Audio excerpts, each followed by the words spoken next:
Attention, cette émission est laissée à la discrétion de l'auditeur. Les propos et les opinions peuvent choquer. Oreilles sensibles s'abstenir. Richard Martineau. Un animateur pas comme les autres. Richard Martineau. Cube Radio.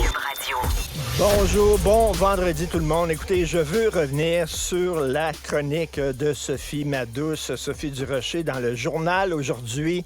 Elle est tombée sur un texte hallucinogène, surréaliste, du Fonds des médias du Canada. Le Fonds des médias du Canada, quand tu es un producteur et tu veux faire une série documentaire ou alors une série de fiction, là, tu demandes de l'argent de la part du Fonds des médias du Canada. Mais là, ils ont des nouveaux critères. Pour être financé par le Fonds des médias du Canada, tu dois respecter certains critères. Et là, c'est écrit en n'importe quoi. Le titre de la chronique de Sophie, c'est « Parlez-vous le charabia ». Le Fonds des médias du Canada s'engage à encourager une création du contenu responsable.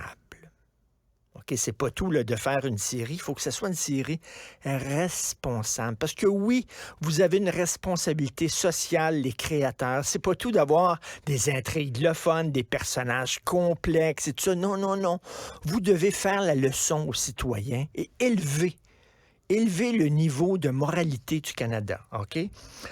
Les projets dont l'intrigue, les personnages principaux ou les thèmes sont liés à des peuples autochtones ou à des communautés en quête d'équité doivent être créés par des individus qui sont en position de raconter ces histoires.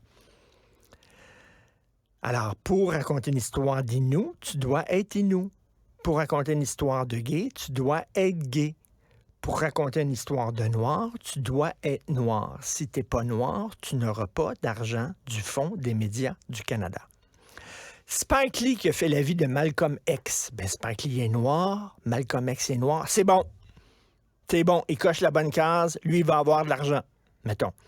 Richard Attenborough, grand cinéaste britannique, qui a fait Gandhi. Film là, qui a fait connaître Gandhi à des millions de personnes. Les gens ne le connaissaient pas, ils ont vu ce film-là, grand déploiement, 3 heures, ça avait gagné l'Oscar, c'était incroyable. Tout le monde est allé faire la queue pour voir Gandhi. Hein? E.T. avec une couche, un peu ça, là. Fait que, là, attends une minute, Gandhi, c'était un hindou. Richard Attenborough, est-ce que vous êtes hindou? Non, je suis britannique blanc. S'il était au Canada aujourd'hui, il ne pourrait pas faire la vie de Gandhi. Oui, mais écoutez, c'est parce que je connais Gandhi sur le bout des doigts. Là. Ça fait des années que je lis sur ces... Non, il est hindou. Oui, mais je m'excuse, mais il y a peut-être un hindou qui connaît pas Gandhi, puis moi, je suis un Britannique, puis j'ai étudié, j'ai un post-doctorat en études gandhiennes. OK, regardez mon post-doctorat de l'Université de Calcutta en études gandhiennes. Je suis un des spécialistes. Es-tu hindou? Non, je ne suis pas hindou. Ben!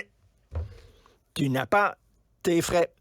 Tu n'as pas ton fonds et ta subvention, tu ne peux pas faire ton... C'est comme ça que ça fonctionne maintenant au Canada. C'est fou comme de la marde. Totalement. Alors, c'est un critère. Et je capote. Et là, il faut bien sûr, écoutez... Communautés racisées renvoient aux communautés afro-descendantes ou noires et autres communautés non blanches. Le Fonds des médias canadiens convient que la racialisation est un construit social qui ne peut être déterminé uniquement par l'ascendance ou un test d'ADN, mais qu'il s'agit d'une reconnaissance collective que les membres de ces communautés sont perçus comme étant des...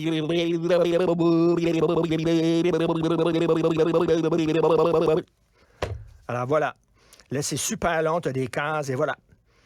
Alors, t'es un mauvais cinéaste, mais si t'es autochtone, tu peux faire...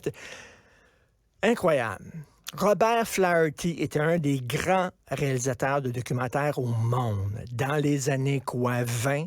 Je pense que c'était les années 20 ou les années 30. Donc, c'est un film muet. En tout cas, il a fait Nanook of the North, qui était un documentaire sur, à l'époque, on appelait ça des Esquimaux. Est-ce que je risque de perdre ma job parce que j'ai dit ça un Esquimau au lieu d'un Innu? En tout cas, bref.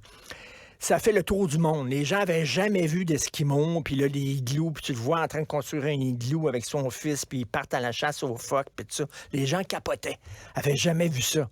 Et son film a vraiment fait le tour du monde. C'est un énorme succès. C'est le premier gros succès de l'histoire du documentaire. Robert Flaherty, il était pas Innu, mais il connaissait beaucoup cette communauté-là. Il allait souvent dans le Grand Nord.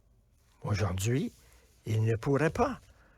Puis là, on dit le vivre ensemble. Are you fucking kidding me? C'est pas le vivre ensemble, ça.